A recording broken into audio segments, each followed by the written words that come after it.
Ladies and gentlemen, once again here we are, Jabulani Sinyazwe and Maurice Leroux of the Rustenburg Herald.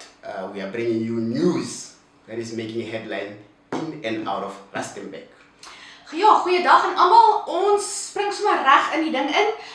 Op ons voorblad en ook op bladsy 4 vertel ons julle van, soos hulle in Engels sê, die relaunch van Rustenburg se Sakekamer. Ons was in ons getalle daar tydens hulle eerste byeenkoms verlede week, donderdag, so 'n bietjie laat gewerk, maar 'n baie insiggewende byeenkoms gewees. Nou, hierdie besigheidsmanne en vroue en ander belanghebbendes het 'n groot plan met Rustenburg, wat ons hopelik vorentoe en hoër en verder sal neem. Lees gerus die volledige berig en kyk ook na die kontakbesonderhede om aan te sluit by die Sakekamer indien u sou wou. It gave me a little bit of hope of that Rustenburg can be a better place if we all stick together. Speaking of good news, last week the Minister of Finance delivered his budget speech to the Gemeenskap of Rustenburg, Johannesburg, everywhere in South Africa, and a lot of people are very happy about that. So what we have on page 2 is a summarized version and a simplified version of the budget.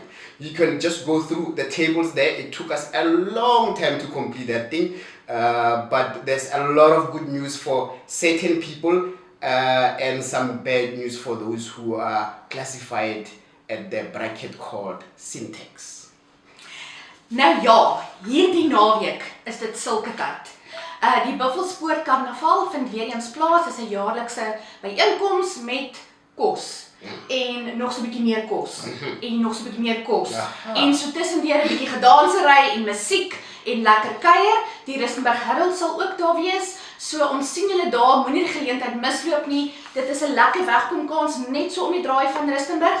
Bring die gesin, die hele familie is welkom en kom geniet die dag uit saam met ons. Well, moving right along to the good news, we've got this week, we are announcing the winner of the Rustenburg Herald and Sun City competition. Remember, this was the previous month was the month of love. So we have chosen our winner, together with Sun City, of course.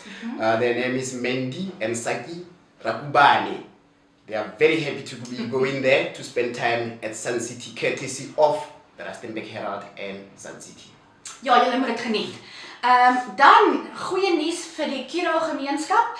Daar is 'n nuwe uitvoerende hoof aan stuur van die sake. Haar naam is Pinky Mosito, 'n baie ervare dame in die opvoedingsarena. So gedeeltelike opgesonde weergawe van haar CV is op bladsy 18. Ons wens vir Pinky net die beste toe in haar nuwe rol. Sy is 'n baie bekwame vrou, ek ken haar persoonlik en ek weet sy sal die Kiro wiel beslis net vorentoe dryf. Veel geluk met die aanstelling. All the best. We're moving right along to Luka. Now, last week what happened was the police here in Rustenburg. They call themselves Bojanala Platinum Sub-District 2. The police here in Rustenburg. They held a sports event at Luka for fundraising event for the South African Police Service Educators Trust. Or you can say subset.